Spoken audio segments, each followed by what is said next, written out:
you see it? Got it. Okay, well, perfect. Danny, thank you so much for that introduction and even for having us here to host this conversation on environmental justice and kind of helping connect the dots of what we've been seeing in the streets with so much activism and where we're trying to move in this sustainability movement that the Green Business Partnership is so deeply involved in. So thank you and your team for having us. Thank you to Rosa and the Department of Environmental Conservation for joining us, because they're really the experts that Danny is alluding to. So Alex and I are now full experts in environmental justice. I would call us experts in community improvement or community understanding. We've spent a lot of time understanding underserved communities and populations of color and providing them with access through what we consider a very important component of community development, which is workforce development. We spend a lot of time understanding how we can help people advance in their careers and help them emerge in new industries. We do construction training, sustainability training, and energy efficiency training, and really try to help people move into a higher station. And so that's how we view community development in a very holistic way. And we want to be able to tackle those issues with our partners. And we do a lot of work with minority-owned businesses. We help them get their minority women business enterprise certifications. And we want to be a part of building strong communities through this collaborative effort. So as you see at the bottom, what we believe is the keys to a thriving community are the collaborative relationships between people, businesses, nonprofits, and government agencies. That you really do need a full team approach to be able to tackle some of these issues that we are facing. And climate change is definitely no different. Many people, I'm sure people on this call, consider it one of the largest threats, if not the largest threat facing our world. And it requires an all hands on deck approach. And so this conversation around environmental justice is really to underpin the fact that we need to make sure that we are including people in the conversation who haven't always been included in that conversation. Because if we want to make sure that we're addressing these issues, we need everybody on board, and we need to make sure they understand where they fit into this larger conversation, and also how they're going to participate as we move forward. And so I'm excited to have Alex talk a little bit more about the concept of environmental justice as we move forward to this presentation. Off on mute.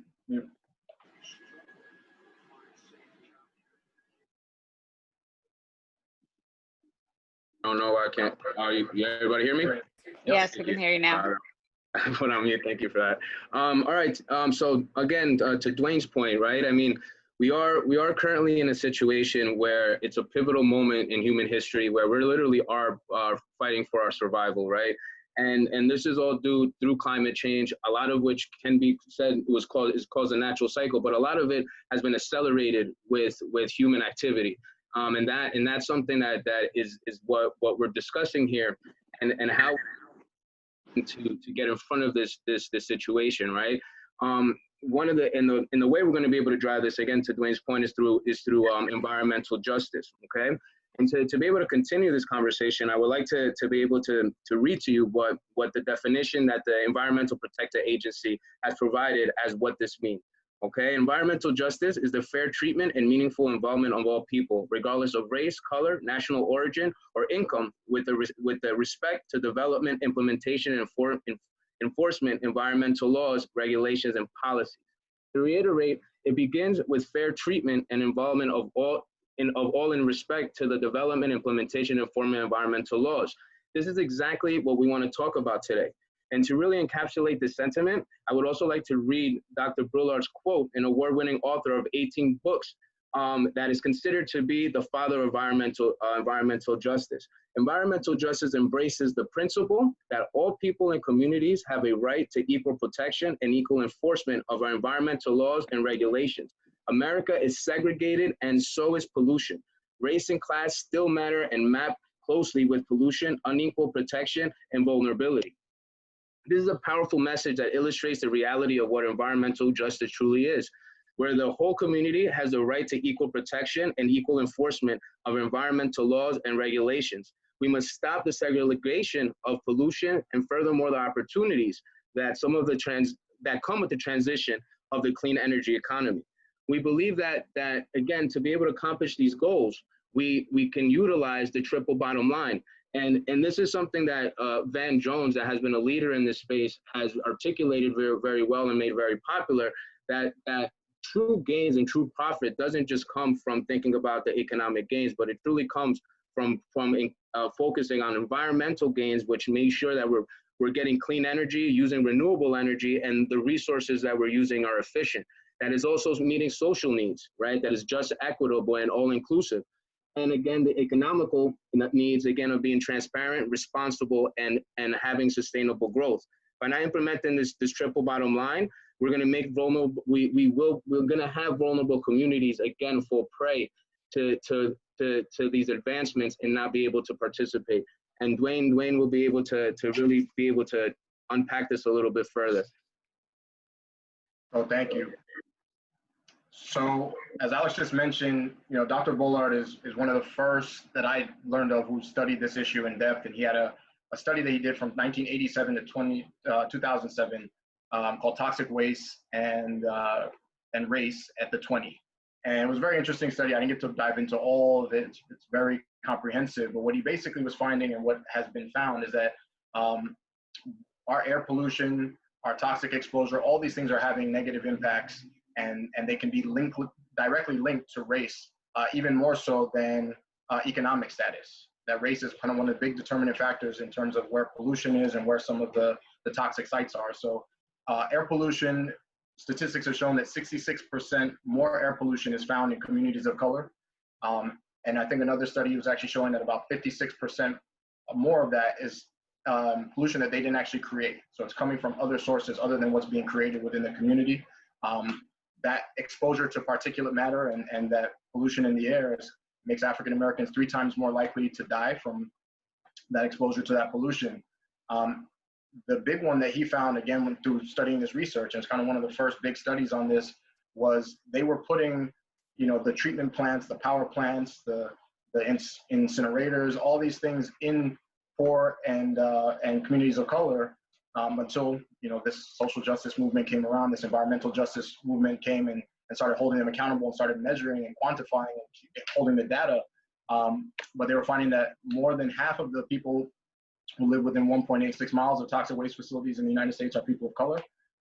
And these things are having increased rates of things like asthma, lung disease and lung cancer, heart disease, and potentially, the studies are not complete yet, but COVID-19, which we've seen has ravaged the Black community in higher numbers than any other, is potentially due to underlying respiratory issues that were already latent in people and is now being exacerbated by the COVID-19 pandemic. And so there's a potential correlation there that I'm sure more studies will lead us to. So you can see the environmental and social components that Alex mentioned. And then as far as the energy costs, you're seeing the economic factors where as a percentage of their income, Black households pay upwards of 3 times as much for energy as what studies are showing. And by dollar, it's not that much, but in relation to income. So that's a kind of race meets economic opportunity conversation, but definitely a way that we can start educating the communities about how they can lower consumption, lower costs, and really have this conversation about how we can drive this initiative. Thank you, Dwayne. And on this slide here, again, it goes to show that it's unfortunate the people that are least to blame for the current environmental conditions are the ones that suffer the most. And what it's showing here is that it's a direct correlation, again, of utilizing a dirty, inefficient energy source called oil number 6. And this is something that we use to heat our buildings. And what the map is showing is the blue dots here are the concentration of buildings where this oil number 6 is being used. The different color contrast where you have the darker colors are showing where you have the buildup and the concentration of this particulate matter that usually embeds itself into people's lungs, right? And then this leads to respiratory conditions like asthma and could also lead to heart disease and cardiovascular episodes, right?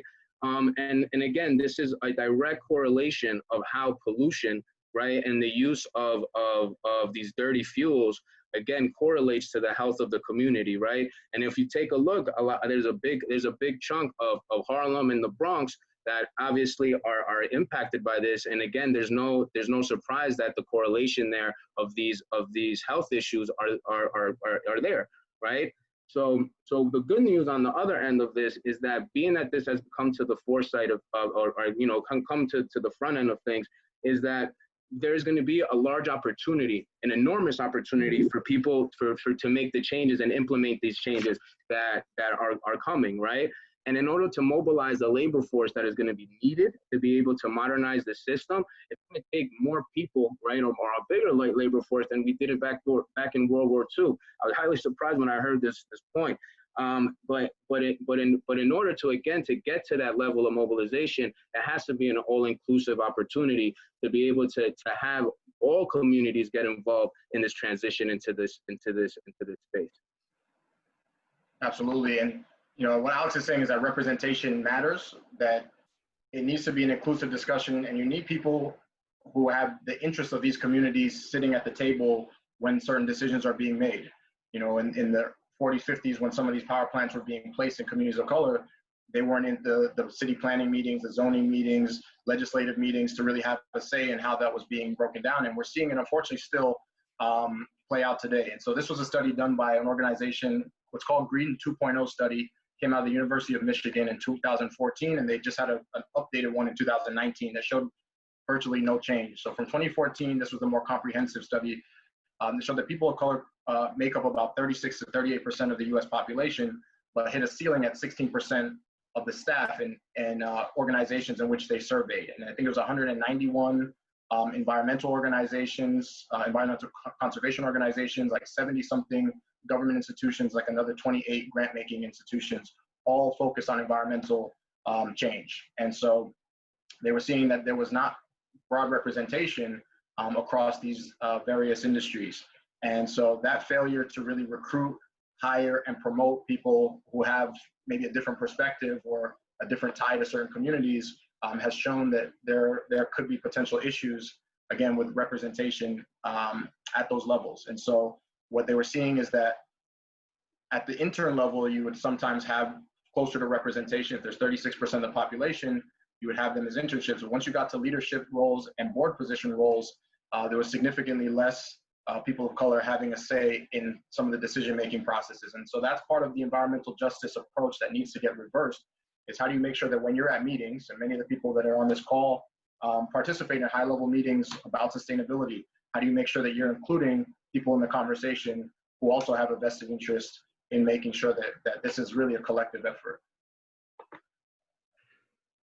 Definitely, and to these numbers, these illustrate exactly what Dwayne is saying about the disparity between the population that exists and opportunities that each of these demographic are able to take advantage, right? So here what it's saying, at the New York State population, we're at 55%, I'm sorry, of whites, 19% of Latinx, 17 Black, and 19% of Asian. But the issue here is that you can easily identify is that the majority of the opportunities or the majority of employment that is being taken advantage of, again, and being used is used by the white community, right? And now the Latino has a better ratio, I guess, of joining the workforce and in this space at 17% on average.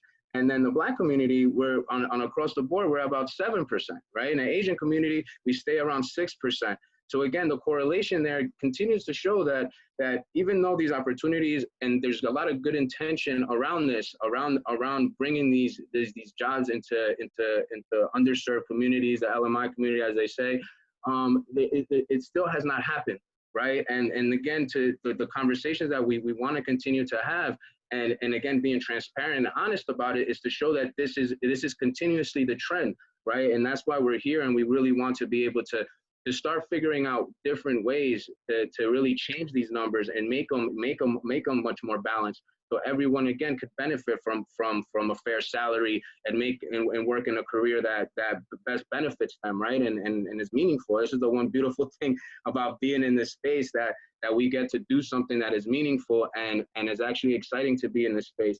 And one of the things that obviously needs to happen, and one of the biggest pain points that we constantly hear from employers, and we read in these reports, and again, and even in the NYSERDA Clean Energy report, again, one of the things that keep brought up is the unskilled workforce, because there hasn't been enough programs out there. And if they are, the programs are out there, they're not reaching the ears and the attention of those, and again, in parts of the community that we're talking about, that we want to bring them into this space. So this training that we have here is a training that we're currently running, right? The mastermind behind this is my other partner from its other organization, Envivolution One, Antoine Cannon. He developed this about 10 years ago, where he saw an important opportunity in being able to provide individuals with not only the theory, but the hands-on training, by also going out there and providing these free energy audits to the business community, right?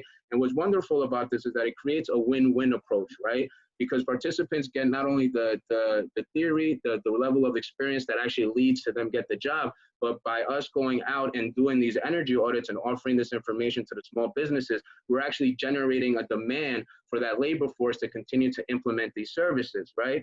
So this training came about and was funded through NYSERDA. Again, that agency has been godsend, I would say, for us to be able to continue in this space. And we've been able to train about 120 individuals, even through the COVID space. Prior to COVID, we actually were able to boast about a 90% placement rate. Post-COVID, we still are getting some placements, obviously not as high, but we're really ready. We have the pipeline and ready with the talent that's needed to be able to satisfy some of the labor demands that are coming. And the last point I'll leave with you here is that the training, what we try to do here, again, not we try to do, what we do here is provide a participant with the understanding of their ecosystem, the role they're going to play in this space, and also an understanding of where the opportunities lie, so they know how to pursue them. And that's why we teach the lighting system and we teach HVAC, because the bulk of opportunity here in our state lies on the energy efficiency space. So again, yep, thank you, Dwayne. Thank you, man. So as Alex could tell, or as you could tell, we're excited about this program. We've been running it since January, when I sort of funded it in December. We've trained 120 students in a 7-month timeline that was supposed to take 16 months, I think they gave us. Because people have been in front of their computers during COVID, we've been able to do 60 hours in 2 weeks of training and really get people prepared for this industry. And as Alex mentioned, it is students from all different types of backgrounds. As they like to say, or we like to say, we train students from Yale to jail. We have people that are, re-entry from incarceration. We have people that are veterans. We have people that are disabled. We have people from NITEP housing projects that have taken this program, partners from Goodwill, partners from the Urban League. So all different types of community-based organizations, as well as students from NYIT who are masters in energy management, who are enjoying this program and using it to leverage for their careers.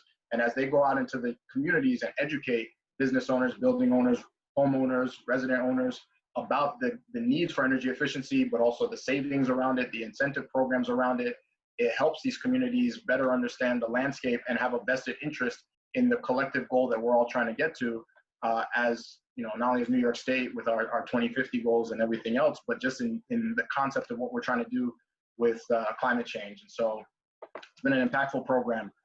The last part we're going to leave you guys with is, this is something that went viral last week. And this was sorry, maybe not last week, maybe within the last few weeks. But Green Girl Leah, that's her hashtag or symbol handle at Instagram. And she put this thing out called Environmentalists for Black Lives Matter. Many people are like, well, what are you talking about? Black Lives Matter is about police brutality. And we got bigger fights on our hands in the environment. You're distorting the movement or changing the message. And she tried to create this understanding of where the two meet. And so she created this concept of what is intersectional environmentalism, and it went very viral. She had thousands and thousands, tens of thousands of likes and views and stuff. And I thought it was very interesting. So she says, what is intersectional environmentalism? This is an inclusive version of environmentalism that advocates for both the protection of people and the planet. It identifies the ways in which injustice is happening to marginalized communities and the earth are connected, right? Interconnected, where we're basically putting profits over people, profits over planet at all the time, and where we don't have our priorities straight, right? It brings injustices done to the most vulnerable communities and the earth to the forefront, and does not minimize or silence social inequality. Intersectional environmentalism advocates for justice for people and for the planet.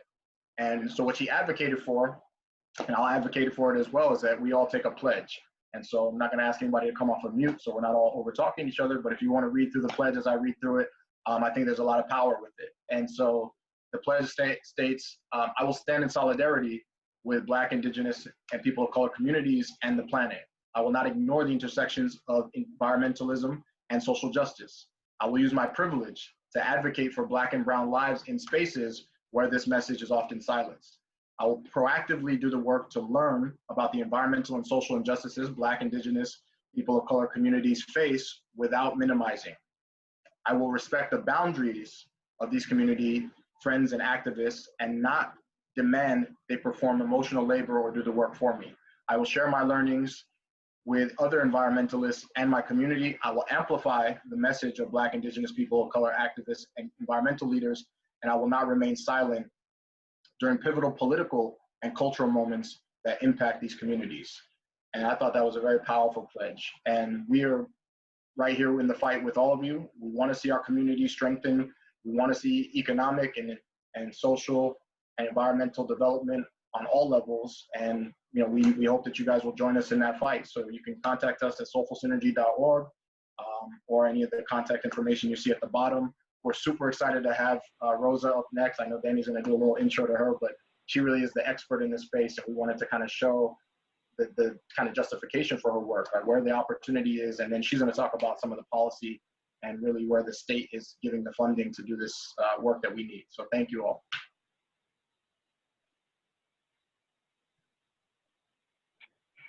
All right, thank you, Dwayne. Let me get my screen going.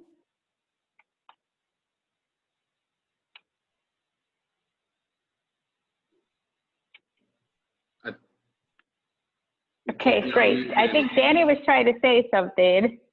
I think she was too. She's on mute. I don't think she realized she was on mute. Did everybody hear the introduction in the beginning to Rosa? Because I'm happy to do it again because it wasn't recorded. Up to you. Yeah? Do it again. We didn't hear it. Okay.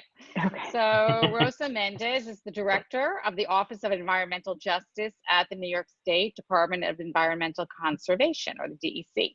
In this role, she advances the environmental justice concerns of communities, including ensuring meaningful participation in the agency's permitting process, addressing disproportionate environmental impacts in overburdened communities, and consulting and cooperating with Indian nations sharing common geographic borders with New York State on environmental and cultural resource concerns.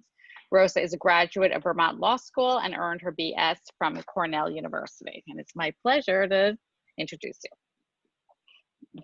All right, thank you, Danny. And thank you to Dwayne and others at Soulful Synergy and Green Business Partnership for including me and giving me this opportunity to speak about the work of DEC and how it relates to the Climate Leadership and Community Protection Act. Dwayne and Alejandro did a great job setting the stage and providing that justification for the work that I do and really giving you insight into the experience that some communities are enduring. The scope of my work for DEC involves recognizing and addressing those disparities that they highlighted. So today I'm going to touch on what my office does, give an overview of the Climate Leadership and Community Protection Act, or the Climate Act, discuss the climate and environmental justice aspects that were included in that legislation, and introduce how everyone on this call and all New Yorkers can get involved and support the work within the Climate Act. DEC has had an environmental justice office since 1999 and an EJ policy since 2003. So you'll see on my slide, I have our definitions in the corner, and these are very similar to the definitions that you heard Dwayne and Alejandro read from the EPA. I've also included 3 of the policies that DEC has that touch on environmental justice and a regulation that is also involved with environmental justice issues. We have 2 big umbrella focus areas. One of those is a broad environmental justice, and the other is Indian Nation affairs. Organizationally, we are part of the agency's executive office, and what this means is it gives us the opportunity to work with every region, every division, and every program that the agency has to implement environmental justice initiatives and oversee the implementation of our environmental justice policy and our Indian Nations Affairs consultation policy. Our current policy makes it the general goal of DEC to promote environmental justice and to incorporate measures that will really achieve environmental justice throughout our work. The bulk of the policy is aimed at the permit process, and it creates an additional obligation for permit applicants when their proposed activity is going to impact an environmental justice area. And we define our environmental justice areas using solely demographic information because of that link and correlation that Dwayne and Alejandro articulately put together of environmental burdens being disproportionately located in those communities. Our Indian Nations consultation policy makes it the established policy of our agencies to conduct any business with Indian nations on a government-to-government basis. It also provides consultation guidelines and directs our staff to pursue cooperative and collaborative agreements with Indian nations to address issues of mutual concern. And this includes environmental and cultural resource issues. Addressing environmental injustices or inequities, I try to organize those in my head around 3 categories. And the first would be process. And this is where Dwayne emphasized representation and collaboration. I would also add the principle of self-determination as one that we follow in my office, that communities and individuals have a right to determine what they are exposed to and what goes on in their communities. This is in the meaningful involvement piece of our definition, meaningful involvement in decisions that affect residents in their communities, their environment, and their health.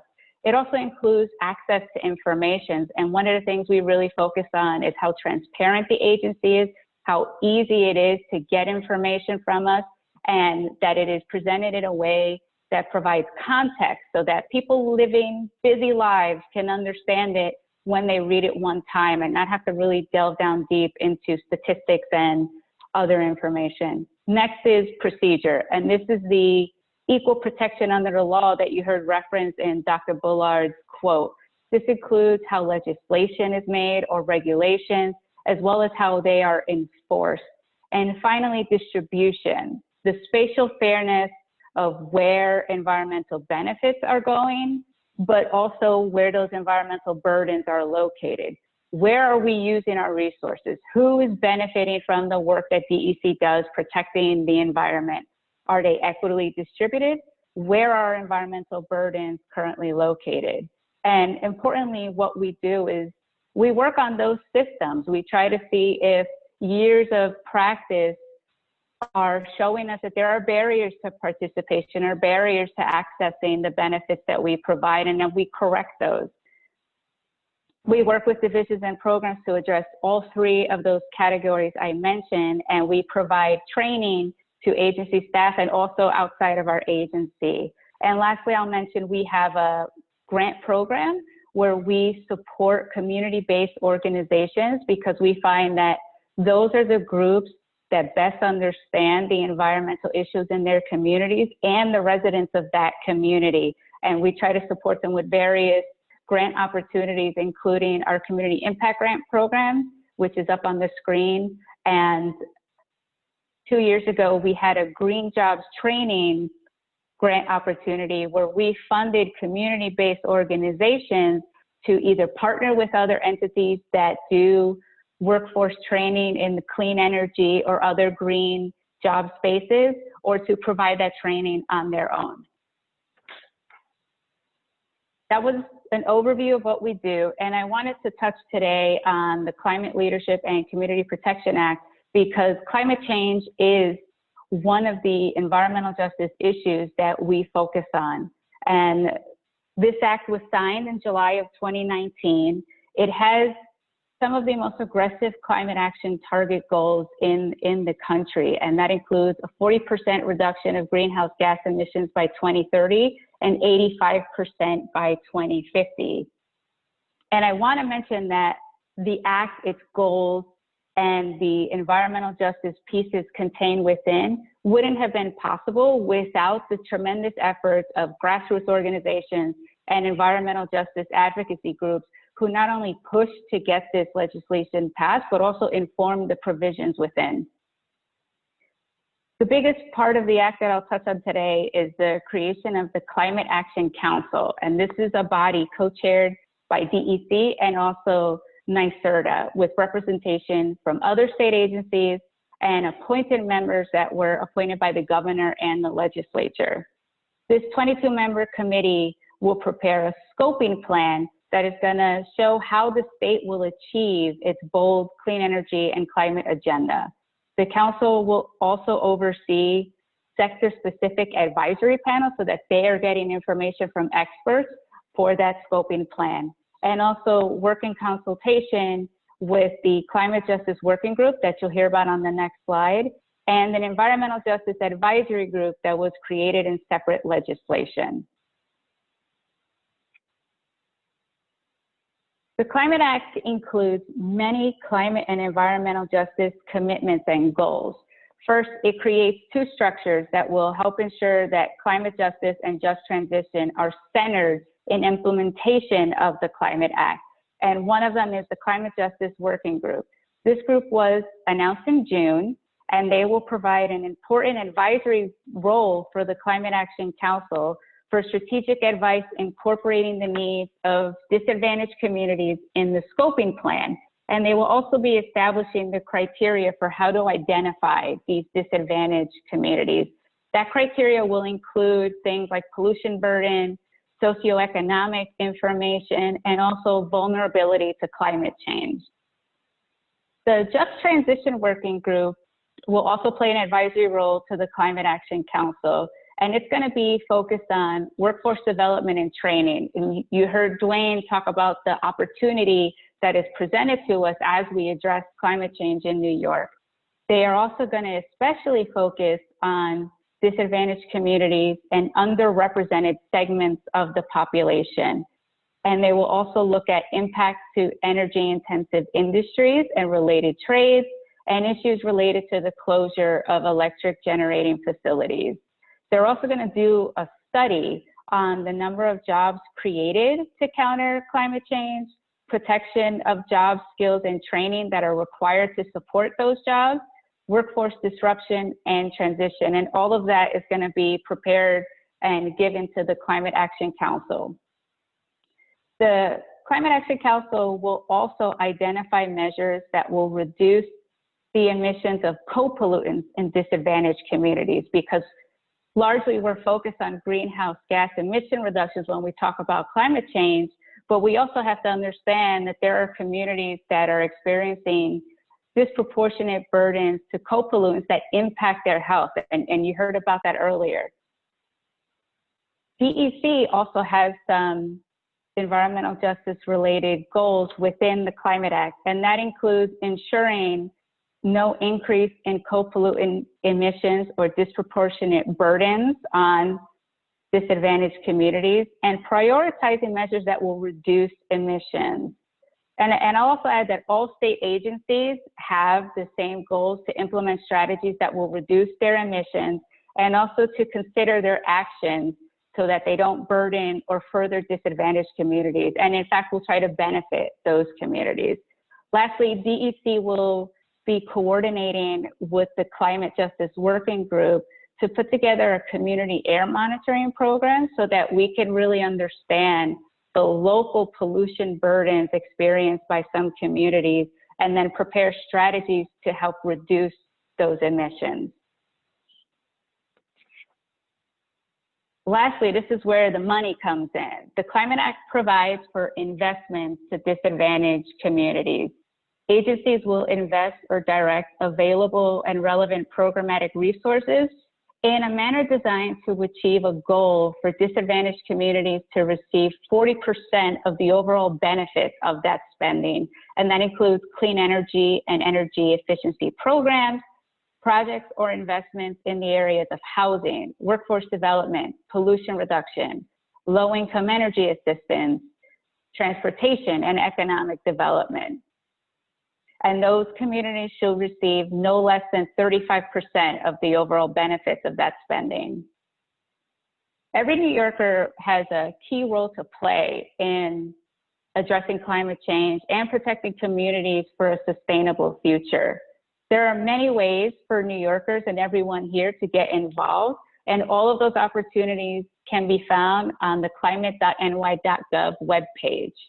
Each element of the Climate Act will include a robust public participation aspect, including public hearings and comment periods. For example, the work of the Climate Justice Working Group identifying criteria to identify disadvantaged communities will have at least 6 public hearings regarding those criteria.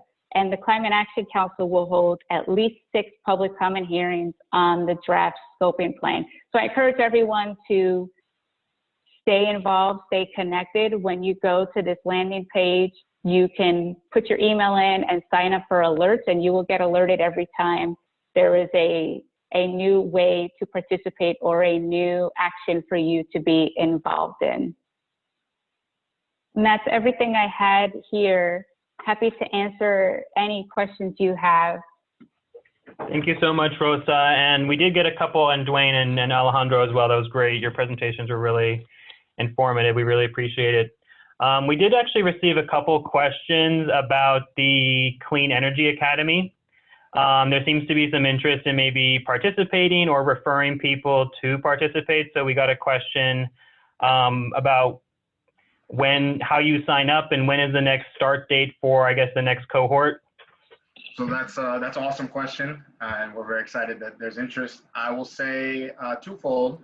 So as I mentioned, we got funded by NYSERDA 2019 December or so to run the program for 2020. We had 18 months, 16 months I think it actually was, to complete those 120 students, and we did it kind of in record time. And we saw how well the response was for this specific training, that we actually put in for another grant proposal to NYSERDA in April that was just approved about 2 weeks ago. And so we will be able to have funding to do another round, and this makes it free. So you guys, it allows us to be able to offer free training to the community and really have them involved. We also submitted one to New York State. We're waiting to hear back, so maybe we'll get both, and maybe there'll be a whole lot more. So this current round of funding, actually, our cohort that is in session is our last one for right now. They will finish out the 120 with this current cohort that's like 26 students. And so we do look to have a next date soon, but it's not determined yet. But it doesn't mean that we still can't craft something with any one of you that's a little bit more specific to your needs. Again, this one is a little energy auditor focused, although it does cover so many different other opportunities in the green industry space. But we're working with one of our other partners who needs more of an installer focus. They need an installer training, kind of like an apprenticeship program or pre-apprenticeship program focused on electrical installation. And so open to having conversations about how we can devise curriculum around the specific needs. Do you work just in New York State, or what's the region, I guess the regions that you work in? Where the funding is? Because I think actually one of the people who asked the question was from Illinois, so maybe I saw the question. That's why I'm jokingly saying that. But yeah, so NYSERDA obviously keeps relegated predominantly to New York. So the way NYSERDA gets funded is through the SBC charge, and so I think 60% or more of our participants had to be within the areas in which they collect their funding. And so we couldn't go too heavily outside of state, but we did train people from Utah and California and Maryland. Okay. So this current training that's been running through COVID had a lot of participants that were outside of New York. If Illinois is interested in helping us to bring the program there with funding dollars from Illinois, we'd be happy to leverage that training for Illinois. Thank you. So I actually would encourage anyone with questions for Dwayne, Rosa, or Alejandro just to unmute yourself and ask them. You'll notice in the chat box that Yana did post my colleague Yana posted a link directly to the pledge in Instagram that Dwayne read. So you can check that out. Also, Dazzle Ekblad, who's from DEC, she posted some information about an upcoming webinar on July 24th, which is all about the development of a value of carbon guidance for state agencies. Dazzle, is there anything you want to say about that, or I'll just leave it there? That's fine. Oh, hi. Yeah, I just wanted to encourage people to check it out and attend if it's another part of New York State's Climate Act, and it's this Friday. So if people are interested in learning about this, it's also called the social cost of carbon. It's about the value of carbon, and it's a great opportunity to kind of reflect on where we're headed in New York State and offer input to the state agencies about how we think about this issue. Please attend. Cool, thank you. And Dwayne did drop the URL for the Clean Energy Academy in the chat box. So if you guys want more information about that program, you can just go there and click that. Absolutely. Application is there as well. Cool.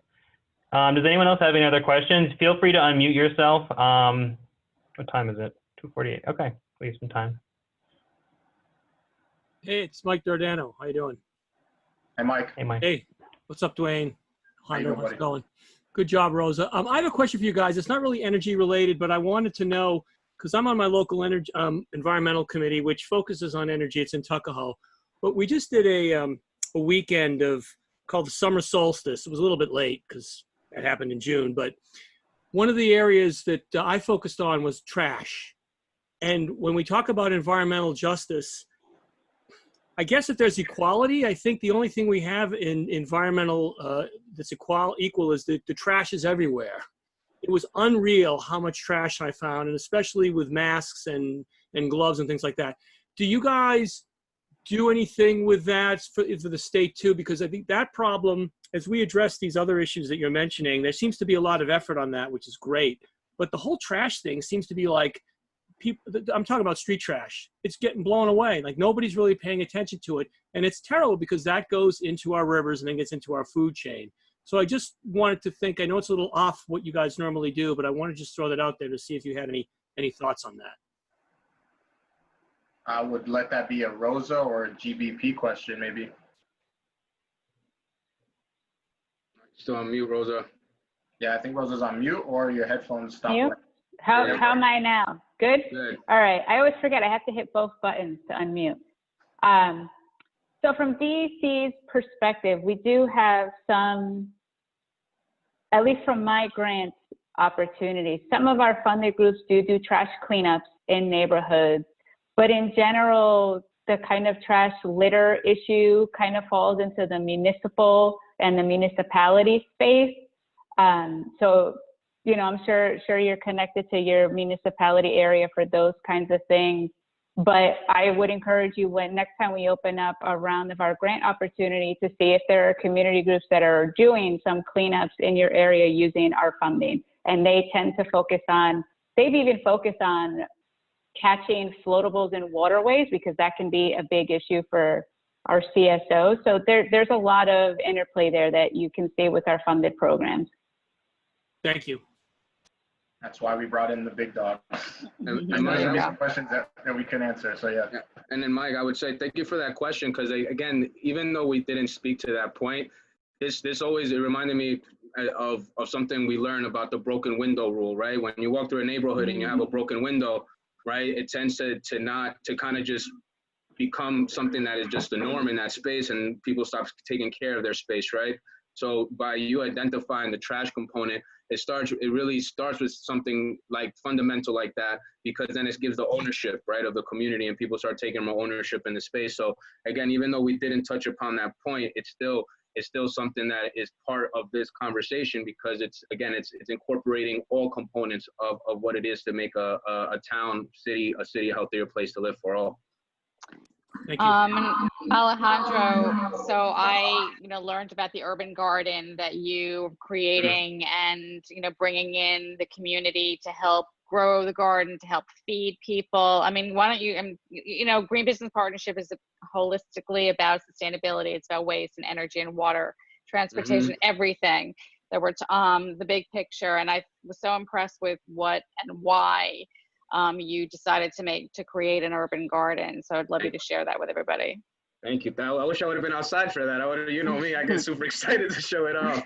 So interestingly enough, again, I think this, and I just seeing Tara here again kind of clicks everything, because it's crazy how working together and collaboration really helps us synergize and really progress, right? So I mentioned Tara because with Tara, we and through WCF, we were able to put a program together at the Guidance Center of Westchester. And I'm deeply, deeply grateful again for the multiple opportunities that WCF and Tara has provided.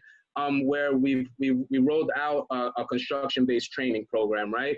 And that's where we started working with a young man called Daniel. His name is Daniel Bonet, now the director at Westcop. And as we transition, you know, figuring out different ways on how we could work in New Rochelle, COVID ended up happening, and we ended up volunteering there for probably the end of February, or no, I guess the beginning of March, when the first case in New Rochelle hit, all the way through pretty much almost the beginning of June, where we got focused on being able to take to manage the logistics behind picking up the food from Feeding Westchester and bringing it back to Westcott, which was one of the food distribution centers here in New Rochelle. And we also helped deliver food throughout the New Rochelle area, right?